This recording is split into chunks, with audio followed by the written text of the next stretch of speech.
কলকাতার সমস্ত দোকান, সাইনবোর্ড ও হোর্ডিংয়ে বাধ্যতামূলকভাবে বাংলা ভাষায় লিখতে হবে। এই দাবিকে সামনে রেখে কলকাতা পুরসভার সামনে বিক্ষোভ ও ডেপুটেশন কর্মসূচি পালন করল বাংলা পক্ষ। তাদের দাবি, গত বছর কলকাতা পুরসভার পক্ষ থেকে একটি বিজ্ঞপ্তি প্রকাশ করা হয়েছিল।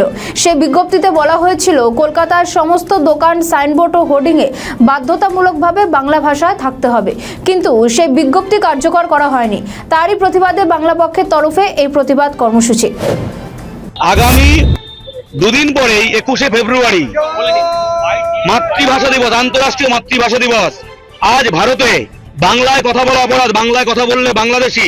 সেই সময় গত বছর কলকাতা পুরসভা নিয়ম করলো যে বাঙালি সাজতে বাংলা ভাষার পক্ষে বলতে, যে সমস্ত সাইনবোর্ডে, দোকানে, সব জায়গায় বাংলা ভাষা থাকতেই হবে। কিন্তু সেই নিয়মটা কার্যকর হলো না। এই কাগজে নিয়ম যে ববি হাকিমের নেতৃত্বে হলো, তখনই আমরা সন্দেহ প্রকাশ করেছিলাম এটা কার্যকর হবে না। এবং 1 বছর পরে কলকাতা ঘুরে দেখুন, কোথায় বিভিন্ন জায়গায় শুধু হিন্দি লেখা আছে, কোথাও শুধু উর্দু লেখা আছে, কোথাও শুধু ইংরেজি লেখা আছে।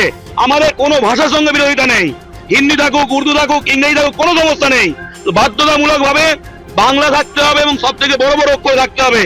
তাহলে এমন পৌরসভা এরা কেন এরকম হাস্যকর নিয়ম করে যেটা নিজেরা মানে না? আমাদের দাবি, কলকাতা পৌরসভা বাংলায়, পাটনা বা লখনৌতে নয়। তাই কলকাতা পুরসভার এলাকায় যত রকম সরকারি বেসরকারি প্রতিষ্ঠান আছে, যত রকম সাইনবোর্ড, যত রকম দোকানের বোর্ড, হোর্ডিং হয়, তাতে বাংলা ভাষা বাধ্যতামূলকভাবে থাকতে হবে। যে নিয়ম পুরসভা করেছে, আমরা পুরসভাকে বলছি, আপনারা যে নিয়ম করেছেন সে নিয়মটা কার্যকর করুন।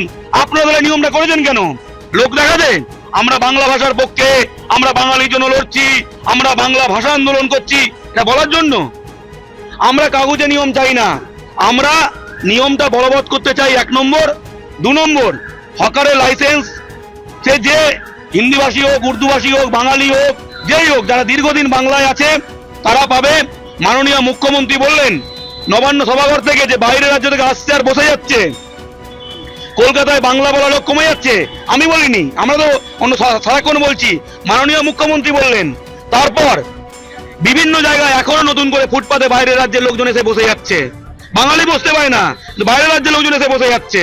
তাহলে হকার যাতে বাংলার ভূমিপুত্ররা বসতে পারে সেই ব্যবস্থা করতে হবে, এবং মুড়ি মুরগির মতো ডোমিসাইল দেওয়া বন্ধ করতে হবে। নিয়ম মেনে একদম যারা এখানে দীর্ঘদিন আছে, 15 বছর আছে, তাদের নিয়ম মেনে তাদের ডোমিসাইল দিতে হবে। এই 2 রাজ্যে ভোটার কার্ড আছে অনেকের নাম বাতিল হয়েছে। তারা কি করছে? ফর্ম 6 দিয়ে কলকাতা ডোমিসাইল দিয়ে, পৌরসভা ডোমিসাইল দিয়ে ঢুকে যাচ্ছে। এটা করা যাবে না। ডোমিসাইল একদম খুঁটিয়ে দেখে সঠিক লোককে ডোমিসাইল দিতে হবে। কৌশিক মাইতি, বাংলা পক্ষ সাংগঠনিক সম্পাদক। আমাদের ভিডিও ভালো লাগলে লাইক ও শেয়ার করুন, কমেন্ট সেকশনে আপনাদের মতামত জানান। আরও ভিডিও পেতে আমাদের চ্যানেলটিকে সাবস্ক্রাইব করুন এবং প্রতি মুহূর্তে খবরের আপডেট পেতে প্রেস করুন বেল আইকন।